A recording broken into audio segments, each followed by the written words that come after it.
Divisional commissioner Hyderabad Mohammad Abbas Baloch ने तारीखी तफरीही गाह रानी बाग में पाकिस्तान आर्मी और जिले इंतजामिया के ताउन से मुनक़िदा हैदराबाद फैमिली फेस्टिवल का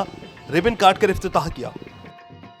उन्होंने खुसूसी तौर पर बानी पाकिस्तान कायद-ए-आज़म मोहम्मद अली जिन्ना की 145वें योम पैदाइश के मौके पर deputy commissioner Hyderabad Fawad Ghaffar Soomro, SSP Hyderabad Sajid Amir Sidduzai, DHO Hyderabad doctor Lala Jafar, additional deputy commissioner Hyderabad Qaim Akbar नुमाई और दीगर के हमरा केक भी काटा।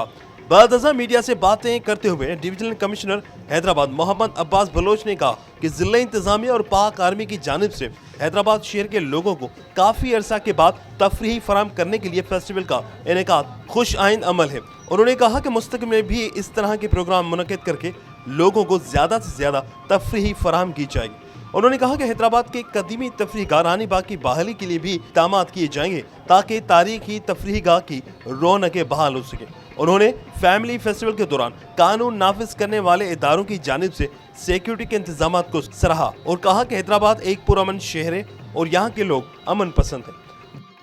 डिविजनल कमिश्नर हैदराबाद ने आर्मी पब्लिक स्कूल के शोधा की यादगार के सामने शमाए रोशन की। इस मौके पर फैमिली फेस्टिवल में Meena Bazaar, kids corner, food court, Sindhi सकाफती स्टॉल, फूलों की नुमाइश, सन्नती व तजारती नुमाइश के स्टॉल लगाए गए हैं, जहां अवामुल नास बड़ी तादाद में स्टॉल देखने और खरीदारी करने के लिए पहुंच रहे हैं। बाबा कौम हज़रत कायद-ए-आज़म मोहम्मद अली जिन्ना की हम आज जो है उसकी विलादत के मौके पे और हमारे क्रिश्चियन भाई जो हैं उनकी क्रिसमस का डे भी है, तो हमने यहाँ पे डिस्ट्रिक्ट एडमिनिस्ट्रेशन, पाकिस्तान आर्मी और कई इदारों ने मिलके, सिविल सोसाइटी ने मिलके,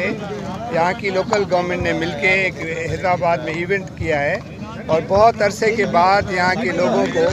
बल्कि यहाँ की हैदराबाद का जो रानी बाग है वो हिस्टोरिकल पार्क है और जिसको रिवाइव करने के लिए भी कई स्टेप्स उठाए गए हैं ताकि शहरियों को यहाँ तफरीह मुहैया हो। कैमरामैन ओमर हयात के साथ इमरान शाह लकियारी, डूम न्यूज़ 24/7 हैदराबाद।